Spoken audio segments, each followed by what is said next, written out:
L'hypnose a longtemps alimenté tous les fantasmes. Certains prêtaient aux hypnotiseurs de fabuleux pouvoirs de manipulation. D'autres n'y voyaient qu'une grotesque supercherie. 90% des hypnotiseurs sont des escrocs de la pire espèce. Cette méfiance se fondait sur la théâtralité des hypnotiseurs de salon, souvent assimilés à des magiciens. Les shows des hypnotiseurs fascinent toujours autant.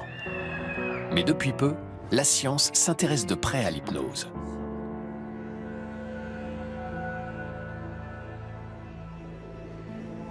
Très efficace contre la douleur, elle pourrait avoir bien d'autres vertus. Désormais reconnue par la science, l'hypnose dévoile ses fabuleux pouvoirs.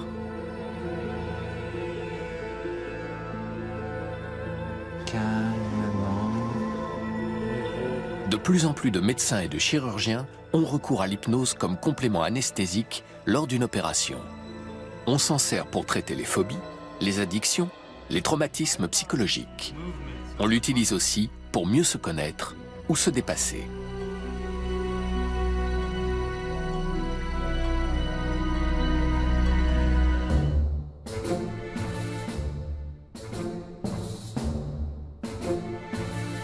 Mais qu'est-ce que l'hypnose? Est-ce que tout le monde y est réceptif? Comment a-t-elle évolué? Le père de l'hypnose médicale est un chirurgien écossais, James Braid. En 1853, Braid est en retard pour visiter un patient.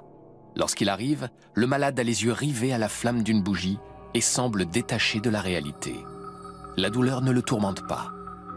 Braid a alors l'idée de plonger ses patients dans un état semblable qui leur procurera, pense-t-il, une sorte d'anesthésie mentale. L'hypnose médicale est née.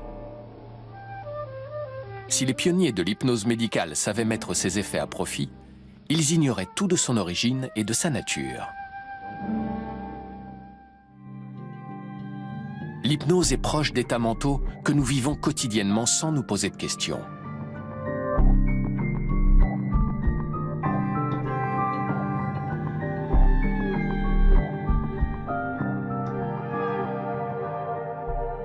Lorsque notre esprit s'absorbe dans une pensée, se perd dans la contemplation d'une image ou s'évade dans le passé, nous entrons dans un état de conscience qui oublie la réalité environnante. L'hypnose consiste à provoquer cette déconnexion mentale. Peut-être avez-vous déjà eu l'occasion d'observer un ciel bleu avec des petits nuages blancs qui se promènent. Puis le praticien guide les pensées du patient à l'aide de suggestions. Et là, vous pouvez peut-être découvrir une forme d'un fauteuil dans lequel vous pouvez prendre le temps de vous y installer. La matière Depuis plus de 30 ans, Marie-Elisabeth Fémonville et les équipes du CHU de Liège sont des pionniers de la recherche sur l'hypnose médicale. On a pu identifier un réseau de la conscience du monde extérieur, tout ce qu'on ressent par nos sens, et de ce sorte de conscience intérieure, cette petite voix qui nous parle. Et donc justement en hypnose, on est absorbé, on est dans ce petit monde intérieur et on est déconnecté de ce qui nous entoure.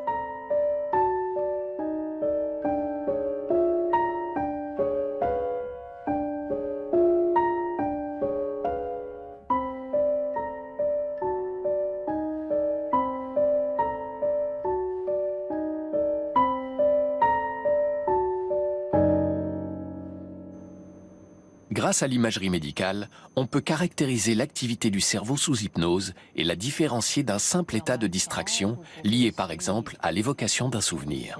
Focalisez votre attention et je vous propose maintenant d'aller chercher dans votre mémoire que des choses agréables et profiter de ce moment en observant les détails de tout ce qui vous entoure là-bas. Donc ici, dans un état normal, On a le cerveau et les régions en bleu, qui est le réseau de la conscience de l'environnement, ce qu'ils ressentent. Puis en distraction, c'est-à-dire ils revivent des épisodes de leur passé, mais sans hypnose, on voit toujours cette activité cérébrale, alors qu'en hypnose, il y a vraiment une sorte de déconnexion, il y a tout ce réseau qui est inactivé, et on voit qu'il disparaît en hypnose. L'analyse de l'imagerie cérébrale est assortie d'une étude qualitative sur les sensations éprouvées par les volontaires. En plus des questionnaires, j'ai une ou deux petites questions à vous poser en plus. À quel point est-ce que vous avez été dans votre souvenir, absorbé dans votre souvenir? Est-ce que vous avez ressenti des détails? Oui, tout à fait. Est-ce que vous pouvez m'expliquer un peu? J'étais dans les bois, je me promenais. Il y avait un tapis de feuilles. Je sentais la fraîcheur, le parfum. Le cerveau du volontaire s'est comporté comme si celui-ci vivait réellement l'expérience qu'il décrit. Le soleil. Si l'imagerie cérébrale a montré que le réseau de la conscience de l'environnement est déconnecté sous hypnose, en revanche, d'autres régions du cerveau sont, elles, très activées. On voit que dans des régions ici plutôt visuelles, dans des régions ici importantes pour la sensation et le mouvement, dans des régions importantes pour l'émotion, il y a une activité qui est plus élevée en hypnose. Oui, donc il y a une grande différence entre penser, se souvenir de quelque chose ou le vivre sous hypnose, parce que ça active les régions comme si réellement ils voyaient, comme si réellement ils sentaient, comme si réellement ils bougeaient.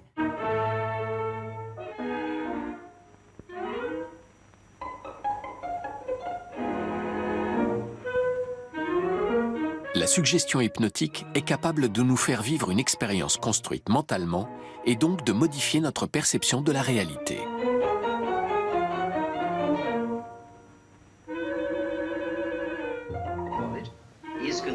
C'est ce pouvoir qui rend l'hypnose particulièrement intéressante pour échapper à une situation douloureuse. Dans ces conditions, il ne ressent aucune douleur. Vous ne ressentez rien. Vos bras et vos mains sont insensibles. Mowbray, la grande aiguille. Carter, donnez-moi votre main droite. Comme vous le constatez, l'aiguille a totalement transpercé la main du sujet. Aucune sensation ni douleur. Cette insensibilité est le signe incontestable d'une profonde hypnose. Bien que traduite de façon un peu caricaturale dans cette fiction de 1945, l'hypnose traite réellement la douleur. Paralysé à la suite d'un accident, Patrick Colson souffrait de douleurs aiguës et de crampes dans les jambes. Les médicaments et traitements chimiques ne le soulageaient plus. Il s'est tourné vers l'hypnose avec le docteur Fémonville à l'hôpital de Liège. Bonjour monsieur, comment ça va? Ça va, impeccable. Franchement, c'est carrément une autre vie, quoi. Oui, tout à fait. Donc au niveau de mes douleurs, ouais, j'arrive maintenant à passer au-dessus, enfin à gérer plus facilement. Donc quand j'ai une douleur, Faites l'exercice je d'hypnose. fais de l'exercice d'hypnose. Je sens vraiment que ça part, quoi. Vie sociale, plus rien à voir. J'ai une vraie vie sociale. J'étais quand même fort aigri, j'avais la douleur permanente. Donc au niveau des médicaments, je suis descendu à plus ou moins 50% De ce que vous preniez de ce que je avant. Ah oui, il y avait prenais déjà avant. beaucoup que vous preniez. C'était énorme, quoi. Ouais, parfait, très bien. C'est grâce à vous-même. Hein. Ouais, à vous, Bravo. hein. Ouais, je donne les clés, mais c'est mais vous c'est qui ça, ouvrez les tout à fait, portes, ouais. d'accord? Donc ça, c'est important de savoir. L'hypnose agit comme une voix intérieure qui modifie notre expérience de la réalité, reprogramme la perception que nous avons d'une situation ou d'une sensation. En ce qui concerne la perception de la douleur, on voit ici tout ce réseau qui s'allume, qui s'active quand on a mal, dans un état d'éveil normal, alors qu'en hypnose, on voit qu'il y a beaucoup moins de régions activées. On voit encore une petite activité cérébrale dans le cortex sensitif primaire. Donc le sujet, il sent toujours quelque chose, mais il va donner une interprétation différente. Il y a moins de souffrance, si on veut, alors qu'il y a toujours une certaine perception de ce qui se passe. Quand quelqu'un ressent une douleur, on observe l'activation de différentes zones du cerveau. D'abord, le cortex sensitif nous dit « D'où vient cette sensation? Est-elle importante ?» Puis le cortex singulaire traite l'information. Cette sensation doit-elle m'inquiéter? Vais-je en souffrir? A-t-elle quelque chose d'effrayant? D'autres parties du cerveau, comme le cortex frontal, interviennent aussi dans le processus d'analyse. Que signifie cette sensation? Est-ce dangereux? Ou est-ce que tout va bien? Lorsque toutes ces zones s'activent ensemble pour nous signifier que notre corps est en danger, alors le cerveau crée la douleur.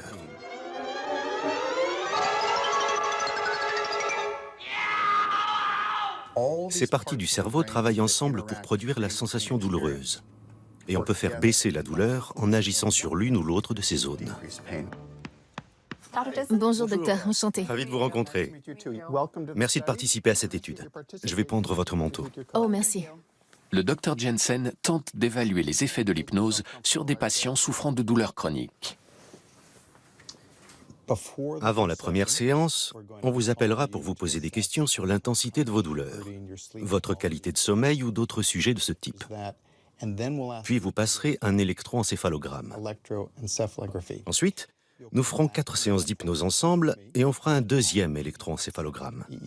Car nous anticipons que le traitement sous hypnose aura des effets mesurables sur votre activité cérébrale.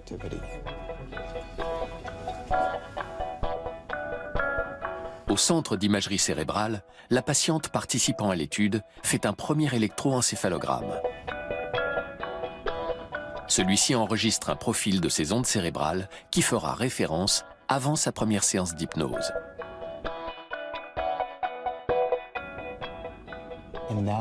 Vous pouvez maintenant imaginer que les sensations désagréables que vous ressentez prennent la forme d'une image ou d'un objet.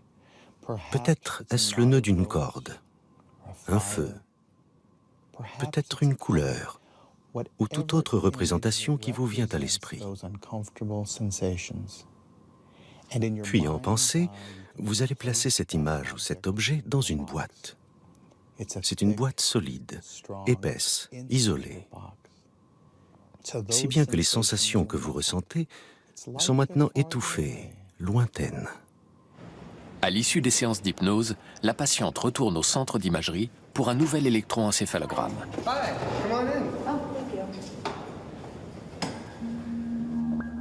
Bon, aujourd'hui, nous allons faire un autre enregistrement pour comparer au premier, quand vous êtes venu la dernière fois.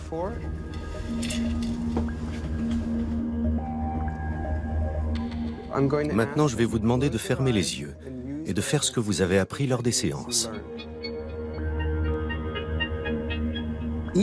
Les enregistrements par électroencéphalogramme permettent d'observer comment l'hypnose agit sur l'activité cérébrale.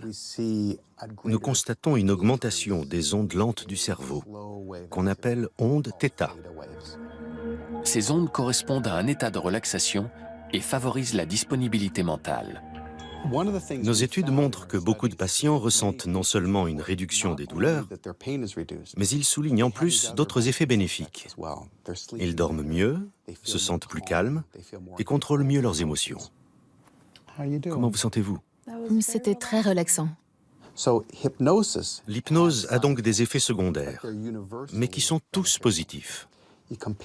Si vous comparez à des traitements médicamenteux contre la douleur, ils peuvent causer de la constipation, des troubles respiratoires, des réactions d'intolérance ou au contraire d'addiction.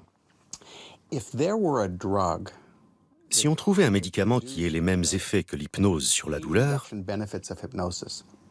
et qui en plus vous procure une sensation de bien-être, de calme, de contrôle, ce médicament aurait un succès phénoménal. Tout le monde le voudrait et ses ventes généreraient des milliards. Mais avec l'hypnose, c'est gratuit. Une fois que vous l'avez appris, ça vous appartient. Pourtant, depuis 150 ans, la médecine a privilégié la voie médicamenteuse et chimique pour traiter la douleur.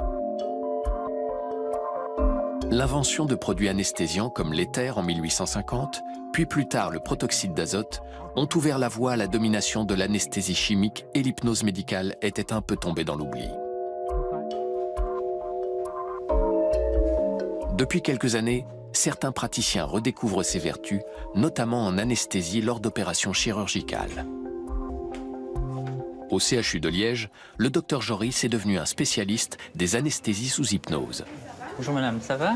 Avant l'opération, il récapitule avec la patiente les points clés qu'il a vus avec elle lors d'une consultation préparatoire. Donc je vous rappelle que si on veut donner une petite définition de l'hypnose, comme j'ai dit hier, l'hypnose c'est un état de conscience modifié, donc c'est pas un rêve, c'est pas un sommeil.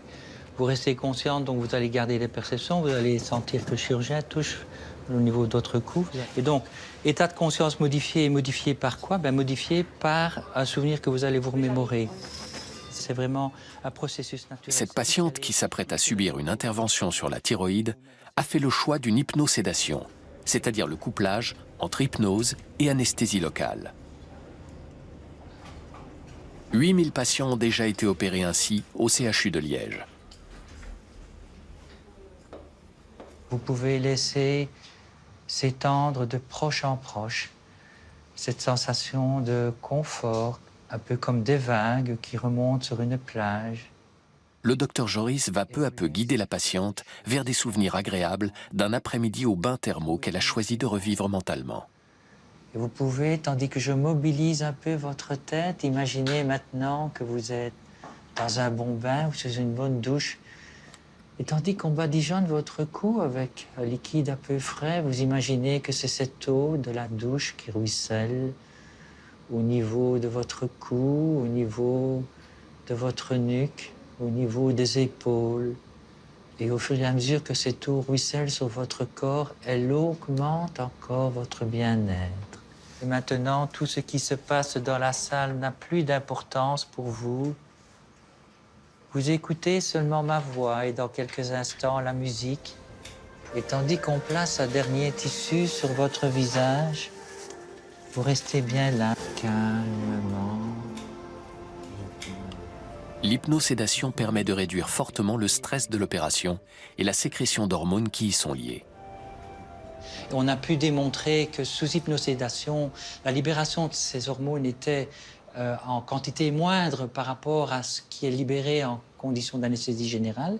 Mais encore plus étonnant et plus intéressant, c'est que lorsqu'il y a une chirurgie, il y a fatalement une réaction inflammatoire, eh bien on a pu démontrer que l'hypnosédation, par rapport à une anesthésie générale, réduit l'intensité de la réaction inflammatoire.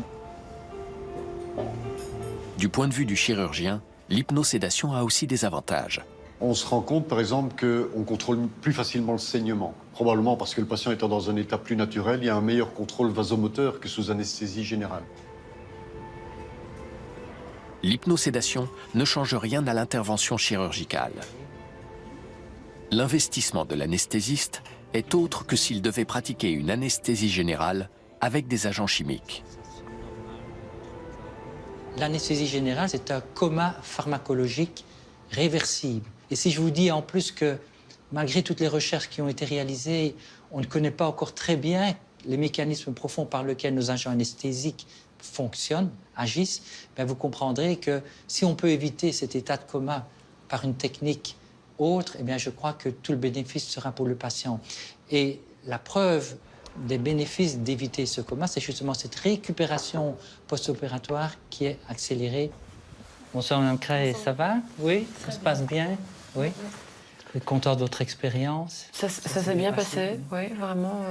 J'étais dans les termes, donc j'ai passé une bonne journée. Voilà, c'était bien. Je sentais que j'étais dans la salle d'opération, mais j'étais vraiment dans ma tête, j'étais ailleurs. D'accord. Je vois que vous avez votre ordinateur, là, c'est bien. Vous savez vous concentrer? Oui, c'est bien, vous voyez, ça c'est grâce à l'hypnose. Hein. Si vous aviez subi la même chirurgie sous anesthésie générale, il y a beaucoup de chances que vous auriez eu un peu plus de difficulté à pouvoir vous concentrer correctement.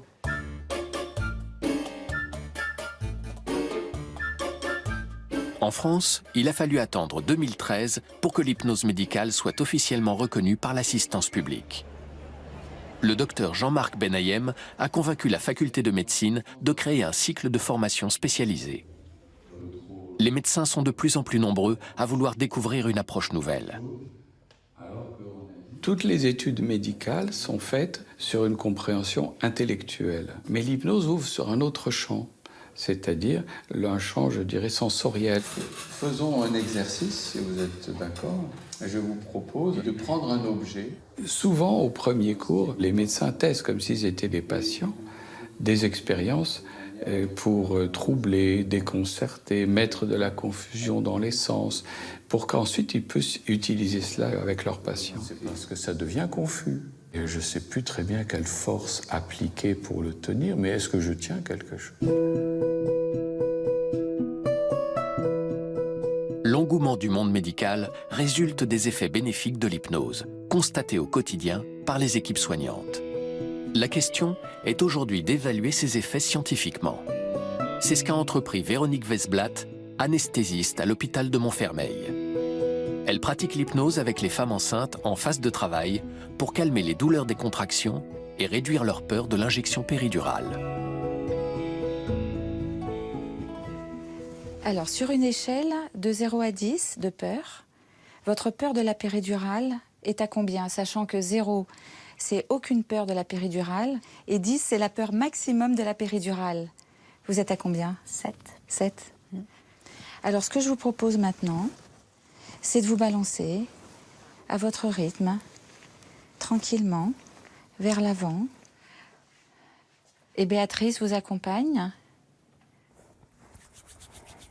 La méthode associe une hypnose non verbale, sous la forme d'un léger balancement d'avant en arrière, à des suggestions adressées par Véronique Vesblat. Vous pouvez vous promener dans un endroit que vous avez aimé autrefois, un endroit que vous aimez maintenant, un endroit où vous vous sentez bien et en sécurité.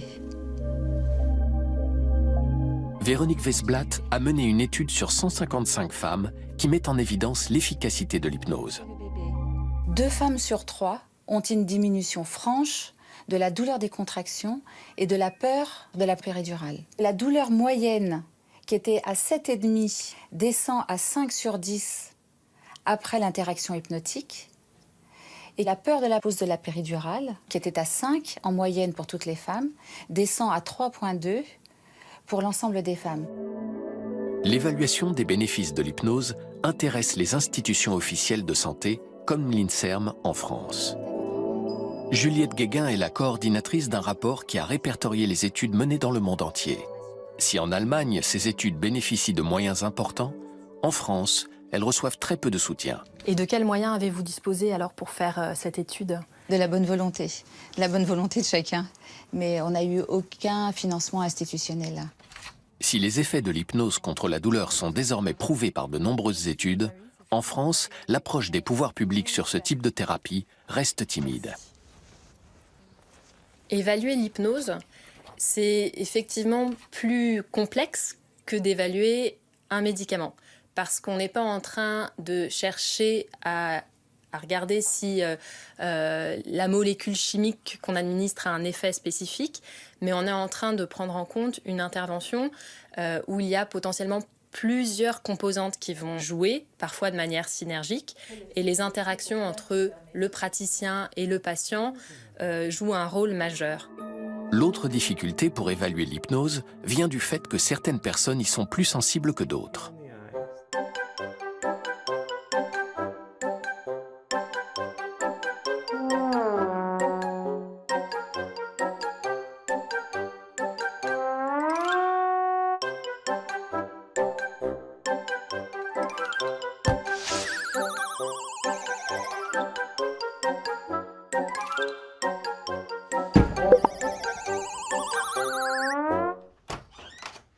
Avant d'utiliser l'hypnose, il convient donc de tester l'hypnotisabilité du sujet.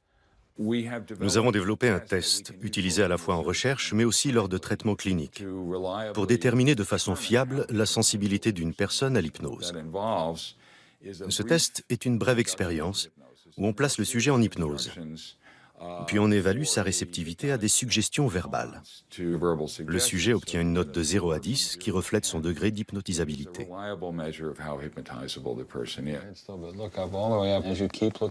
Tout en regardant en haut, fermez doucement les yeux. Fermez les yeux et respirez profondément. C'est un exercice d'imagination. Imaginez que votre main est un ballon gonflable et laissez-la s'élever dans les airs, tandis que le reste de votre corps reste lourd et détendu. Pouvez-vous décrire vos sensations, Patricia? C'est comme si j'ai l'impression d'un courant d'air qui la pousse vers le haut. Avez-vous la sensation qu'à la différence de votre main droite, votre main gauche est détachée de votre corps?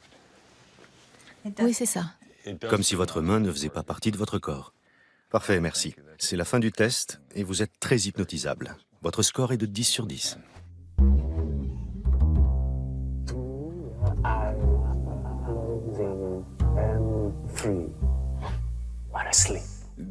Les données sur le degré d'hypnotisabilité selon les individus sont assez fiables et stables.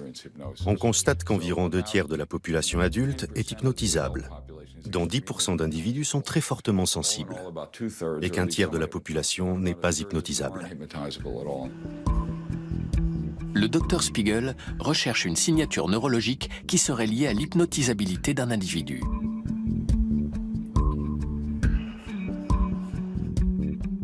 Comment ça va, Josh? Super. J'aimerais que vous reviviez des vacances récentes. Pouvez-vous me dire ce que pourrait être ce moment? Être allongé dans un hamac en Jamaïque, face à l'océan. Bien, prenez le temps d'en profiter. Les enregistrements révèlent une particularité des sujets fortement hypnotisables. La question était de savoir si on peut repérer une différence dans l'activité cérébrale entre les sujets fortement hypnotisables et ceux qui le sont peu. Conclusion, l'activation coordonnée de ces deux zones, celle où nous réfléchissons sur que faire et celle qui pilote nos actions, est plus forte chez les sujets hypnotisables. Cela peut expliquer l'état d'absorption qu'on a en hypnose, où l'on s'engage complètement dans une expérience sans se soucier de sa signification ou de ce qu'on pourrait faire d'autre. Une personne fortement hypnotisable ne juge donc pas l'expérience qu'on lui propose. Elle y participe pleinement sans l'analyser, sans pensée parasite.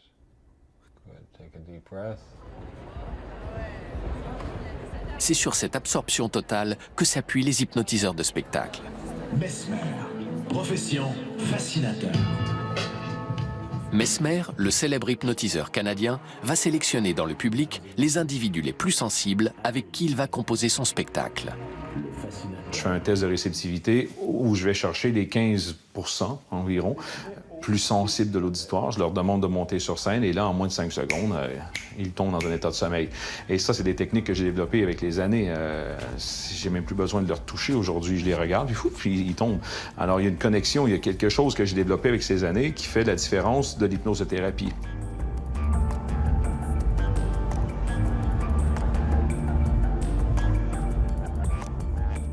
Sur scène, moi, c'est une hypnose un peu plus profond, où j'essaie d'enlever encore plus la conscience pour que le rêve soit encore plus intense pour eux. Alors, si je leur dis sur scène qu'il fait froid, ils vont sentir le froid. Il fait 0 degrés Celsius.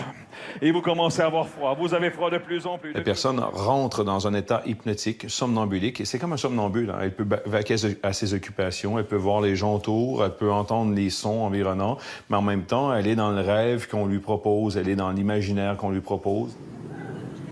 Et maintenant, ouvrez les yeux, regardez où nous sommes. Ah, nous sommes tous à l'âge de pierre. Nous sommes tous des hommes de Cro-Magnon, avec des petites jambes. Des petits bras. Bougez les jambes comme ça. Bon, on peut marcher maintenant. Allez, venez avec moi. Venez. Et certaines personnes qui ont une peur de l'hypnose, c'est un peu la peur de l'inconnu, c'est normal, parce qu'on ne sait pas vraiment ce que c'est que l'hypnose. Ce n'est pas dangereux, ce n'est pas un contrôle entre l'hypnotiseur et l'hypnotisé. Il y a une complicité qui va se créer entre les deux. C'est plutôt une complicité qu'un contrôle. Et on doit se rassurer que sous hypnose, si ça devient trop difficile moralement à accepter ou physiquement impossible à réaliser, on va se réveiller ou on va bloquer la suggestion. Les volontaires recrutés par l'hypnotiseur deviennent E.T., boxent comme Rocky, pilotent un jet de Top Gun. L'altération de la perception par la suggestion, si spectaculaire dans les shows, se mesure aussi en laboratoire. À l'université de Stanford, le Dr Spiegel démontre que sous hypnose, notre perception sensorielle est modifiée. Ok, Patricia, on peut commencer. Tout va bien? Oui. Bien. La correspondante du docteur Spiegel est une volontaire sous hypnose. Elle se trouve dans un appareil d'imagerie cérébrale qui permet de voir les régions de son cerveau qui s'activent. Le docteur remplace l'image couleur par une image noir et blanc et suggère à la volontaire que l'image est colorée. Que voyez-vous maintenant, Patricia? C'est comme si vous aviez mis des couleurs dessus. Si vous avez l'impression que j'ai mis des couleurs, pouvez-vous les décrire? Vert kaki, jaune, violet, rose, marron foncé. Pour cette volontaire fortement hypnotisable, la perception des couleurs est donc le résultat d'une projection mentale, comme le montre l'analyse des zones du cerveau activées lors de l'expérience. L'étude montre que si le sujet regarde une image en noir et blanc et qu'on lui suggère sous hypnose qu'il voit une image colorée, les zones de vision de la couleur s'activent dans le cerveau. En fait, notre cerveau voit ce qu'il croit.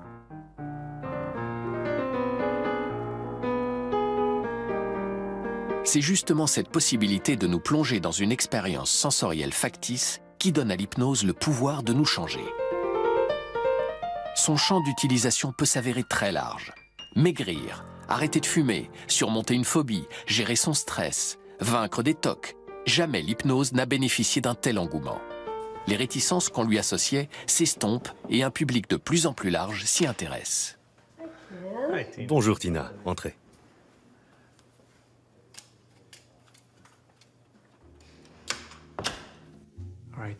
Maintenant, Tina, je voudrais que vous vous imaginiez tel que vous serez bientôt dans le futur. Visualisez cette image de vous avec la taille et le poids que vous voulez avoir.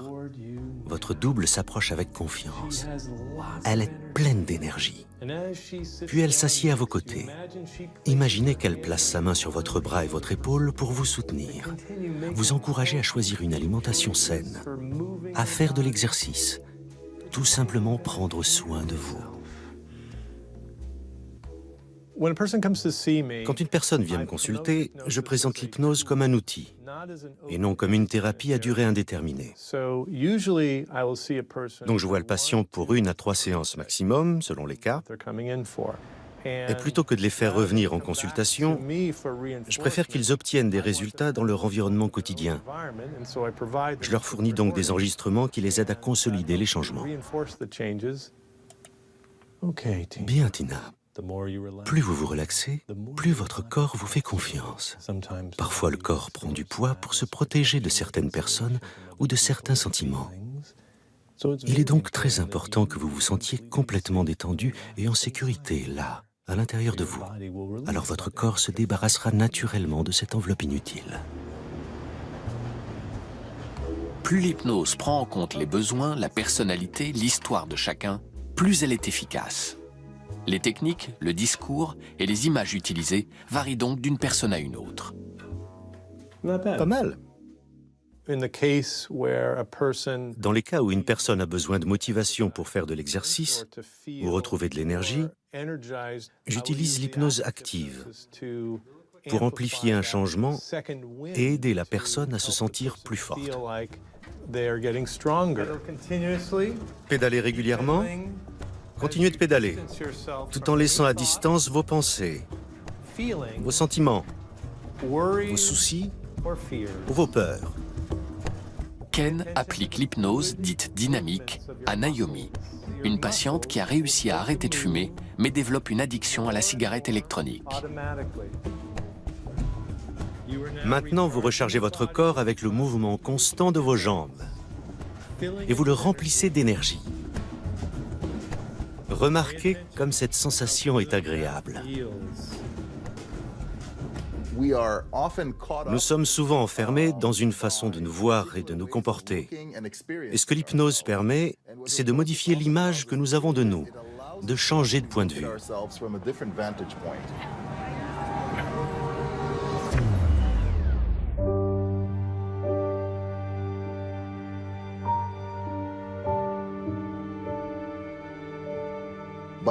Ce changement de point de vue nous donne la possibilité de transformer nos comportements, car nous réalisons soudain que nous avons le pouvoir de reprendre le contrôle de nos actions. d'une façon qui nous échappait avant.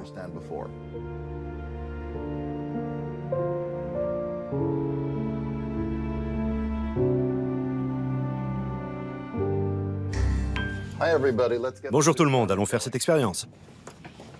Le professeur Raz a mis au point une expérience démontrant que l'hypnose peut modifier les processus cognitifs et sensoriels de notre cerveau qui jouent à notre insu. Dans quelques minutes, chacun de vous sera devant un ordinateur. Vous allez voir l'image d'une personne qui va émettre des sons. Votre boulot, c'est de regarder l'image tout en écoutant les sons que vous entendez dans vos casques. Et vous notez les sons que vous percevez. Ce que le professeur Raz ne dit pas aux volontaires, c'est que le seul son émis dans le casque est ba, alors qu'à l'image, la personne prononce d'autres syllabes, comme pa ou fa. L'incohérence entre les deux messages fait que 75% des sujets notent un son erroné. C'est ce qu'on appelle l'effet McGurk, du nom du psychologue qui l'a mis en évidence. Cela démontre que notre cerveau combine automatiquement les dimensions visuelles et auditives d'un message. S'il y a une incohérence entre les deux, la perception se brouille. Comme vous l'avez vu, c'était facile, juste regarder et écouter. On va maintenant introduire un élément nouveau. Je vais hypnotiser chacun de vous, vous faire une suggestion en état hypnotique. Ensuite, vous referez l'exercice sur l'ordinateur. Pensez comme dans un rêve éveillé et laissez vos paupières se fermer doucement. Relâchez vos épaules, vos muscles. Imaginez que vous êtes très lourd. Et tout en écoutant ma voix, je voudrais que vous remarquiez à quel point il est facile de vous concentrer sur ce que vous entendez et de repérer les sons. Votre sens de l'ouïe domine tout le reste. Ce super sens auditif va être très important quand vous allez refaire l'exercice sur l'ordinateur. Avec cette attitude particulière, vous pourrez repérer immédiatement le son que vous entendez.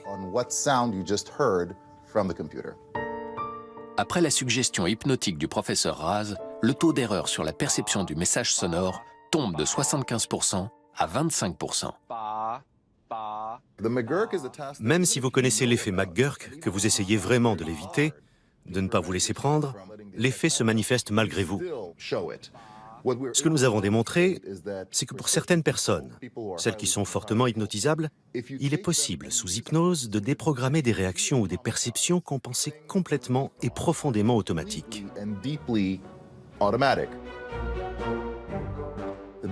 Cela soulève des questions très importantes sur la façon dont nous pouvons agir sur le comportement humain et aider certaines personnes à changer.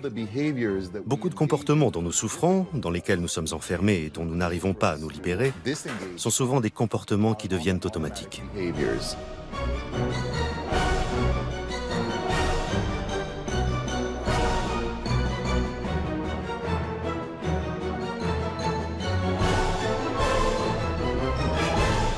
Quand on interroge quelqu'un qui fume, il sait que ça coûte cher, que ça le tue, que ça sent mauvais, que ça a mauvais goût. Et la raison n'a plus raison. Donc ça devient irrationnel. La personne doit sentir que le réflexe qui va la guérir vient non pas d'un raisonnement, mais d'une perception corporelle. Donc finalement, l'hypnose fait réapparaître le corps et ses sensations. En résumé, l'hypnose fait plus ressentir que comprendre. Le docteur Adrien Chaboch stimule le relâchement de cette patiente qui souffre de crise de stress. Il y a des zones du corps qui pourraient ressentir ces effets de stress, de tension. Ou bien dès qu'il y a une tension que vous ressentez, ok, voilà, on relâche. Vous voyez de quelle manière il y a quelque chose pour vous de plaisant, d'intéressant à ce relâchement. Repasser dans la sensorialité permet de réaccéder à quelque chose de primordial, de naturel. Donc l'objet de l'angoisse, l'objet, que ce soit au travail, que ce soit une phobie, que ce soit un lien d'addiction, va se désarmer.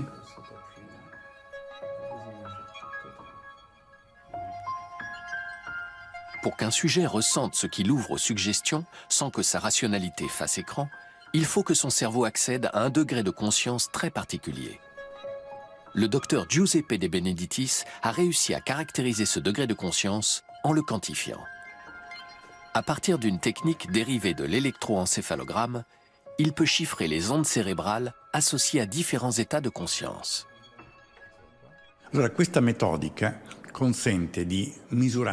Cette expérience consiste à mesurer le niveau de conscience d'un sujet particulier à un moment donné. Et au final, elle permet de produire un indice qu'on appelle indice bispectral, qui est calibré entre 0 et 100. 0 correspondant à l'absence complète d'activité cérébrale, donc à un état de mort cérébrale, 100 étant l'activité de veille complète. À titre de référence, l'indice était de 65 sur des sujets en état d'anesthésie générale. Sur des volontaires en état d'hypnose, le professeur Benedictis a enregistré un indice compris entre 77 et 92. Plus l'indice bispectral est bas, plus l'état d'hypnose est profond. Les variations de l'indice montrent que l'état hypnotique est un processus cérébral dynamique au cours duquel le cerveau travaille dans une zone de conscience particulière.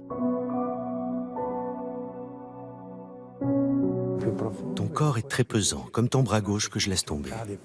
Et tu te reposes profondément, comme rarement tu t'es reposé. Le temps s'est arrêté. J'imagine que la vie a été mise sur pause. Cette zone de conscience intermédiaire entre le sommeil et l'état de veille permet à notre cerveau de fonctionner sur un autre mode.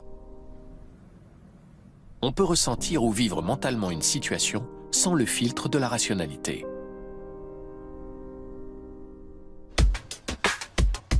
Le pouvoir d'imaginer une action, de la visualiser sous hypnose, est de plus en plus sollicité dans la préparation mentale des athlètes de haut niveau.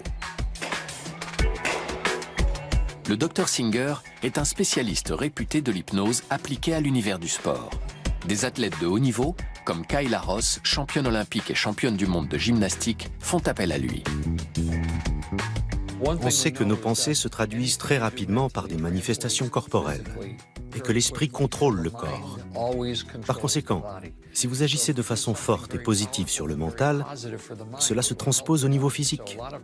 C'est pour cette raison que les athlètes utilisent l'hypnose pour optimiser constamment leur performance physique.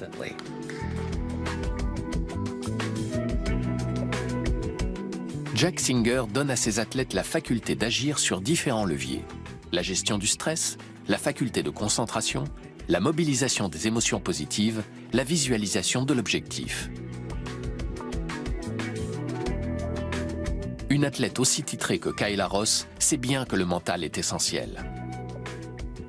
Quand vous vous préparez à de nouvelles compétitions, vous avez de nombreuses attentes et toutes sortes de questions.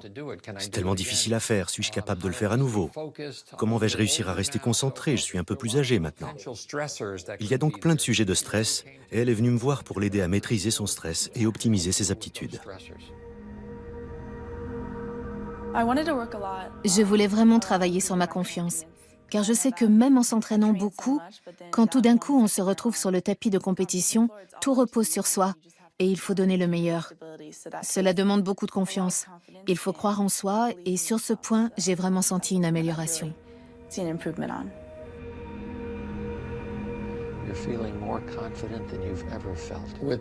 En hypnose, j'essaie toujours de combiner les 5 C. Calme, confiance, concentration, contrôle et constance. Quand nous entrons dans la phase avancée de la séance, je passe en revue une compétition dans le détail pour que l'athlète puisse visualiser ce qu'il aura à accomplir à chaque étape de l'événement et que cela s'imprègne automatiquement dans son esprit.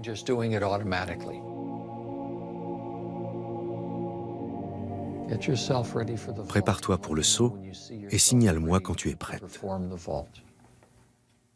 Parfait. Tu vas effectuer la double vrille Yurchenko.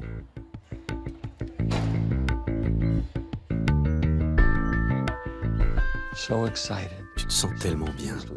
Tu es tellement heureuse, tellement contente de toi. Toutes ces années d'entraînement, toutes ces années de sacrifice, toutes ces années de concentration, d'attention. Toutes ces années de travail sur la confiance ont été récompensées. Tu as concouru de façon magnifique. Tu es tellement fier de toi. Tout le monde est fier de toi.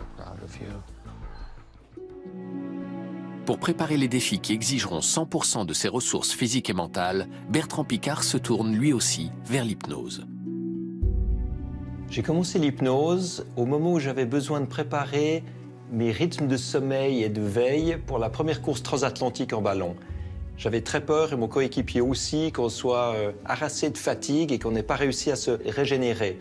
Et c'est là, en fait, que j'ai commencé à prendre des cours d'hypnose, sans savoir encore tout ce qu'il y avait derrière. C'était simplement pour pouvoir gérer le sommeil. L'hypnose, ça a toujours ce côté magique dans l'esprit des gens, et ça l'avait aussi dans ma propre tête quand j'ai commencé. Et en fait, ce qui est magique, c'est pas l'hypnose. Ce qui est magique, c'est l'être humain au moment où il sort de sa zone de confort et qui peut avoir des outils pour être plus en relation avec lui-même, avec ses ressources intérieures.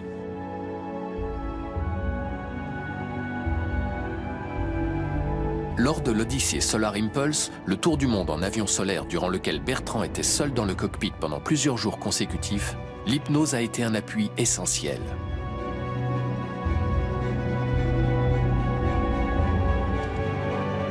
Elle l'a aidé à rester concentré, à maîtriser certaines situations, à gérer son stress. Et surtout, c'est grâce à elle qu'il a optimisé ses courtes phases de repos. Ce qui est intéressant, c'est que ce n'est pas une mise en sommeil forcément, comme on l'entend habituellement, mais c'est en quelques secondes une mise en complète relaxation qui fait qu'on se repose et on se régénère déjà énormément.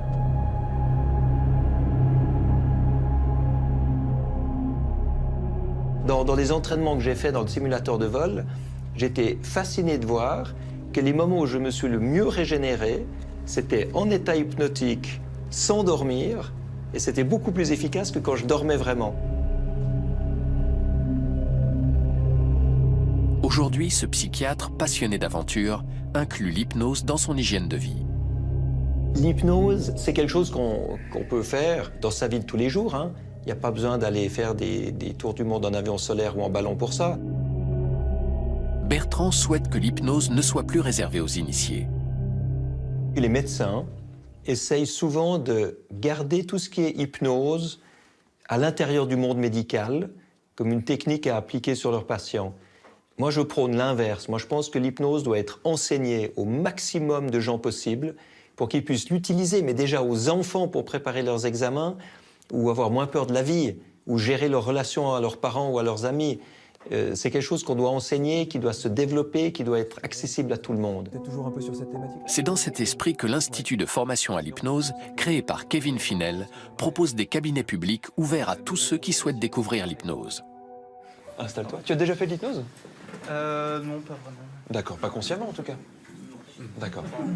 Alors l'idée des cabinets publics, c'était de rendre compréhensible la démarche de l'hypnose. Avant, je faisais des conférences assez classiques, assez théoriques, pour expliquer ce que c'était cet état-là, pour le démystifier, pour montrer aux personnes qu'il y avait des choses qui étaient possibles avec, que c'était pas en soi médical, que c'était de l'exploration de soi, que c'était de la connaissance de soi. Et j'avais souvent des gens qui étaient d'accord avec le discours, mais qui ne voyaient toujours pas ce qu'était l'hypnose. Donc je me suis dit qu'il y avait peut-être besoin de partir d'une démonstration pour expliquer. Et là, en montrant, les gens se rendent compte que c'est quelque chose qui peut être très doux, qu'il n'y a pas besoin d'avoir une prise de pouvoir sur une personne, que c'est pas ça l'hypnose. L'hypnose, c'est avant tout donner à l'autre du pouvoir sur lui.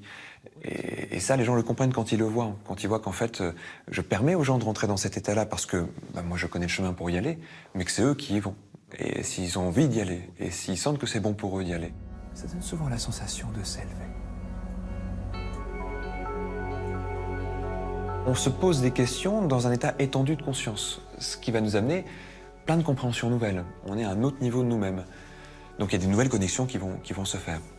J'étais toujours là, mais il y avait des choses qui changeaient. L'hypnose est un révélateur de la puissance de notre cerveau. Ce que nous démontrons, c'est que penser à quelque chose peut amener un changement important dans la perception. Notre cerveau est tellement puissant que ce qui se passe à l'intérieur est plus important que ce qui se passe à l'extérieur. En fait, cela montre que nous vivons dans notre cerveau. Lorsqu'elle est entrée dans les laboratoires de recherche, l'hypnose a fait peau neuve. Le public a cessé de la considérer comme une pratique confinant à la magie et à la sorcellerie. On sait désormais qu'elle active le cerveau de telle sorte qu'il développe un état de conscience particulier et que cet état de conscience peut être mis à profit en médecine et dans de nombreux autres domaines. De même qu'on peut améliorer les performances physiques, on peut aussi améliorer les performances cognitives, comme l'apprentissage ou la mémoire. En comprenant mieux la science de l'hypnose, on voit que c'est un état naturel qui peut nous faire du bien. Et je pense que de plus en plus de gens se sentent en confiance avec l'hypnose. Attention cependant, la disponibilité mentale induite par l'hypnose rend vulnérable aux influences. Donc j'invite les patients à être très prudents quand ils veulent rencontrer un hypnothérapeute, c'est de demander quelle est votre formation de base. Je pense que comme dans tout, quelque chose qui marche peut aussi être mal utilisé. L'éthique doit être le maître mot de l'hypnotiseur et la relation avec ses sujets doit être fondée sur la confiance. Si la science commence à comprendre les fabuleux pouvoirs de l'hypnose, beaucoup reste à découvrir sur une pratique dont les mécanismes sont intimement liés à la complexité de notre cerveau et à son fonctionnement encore très mystérieux.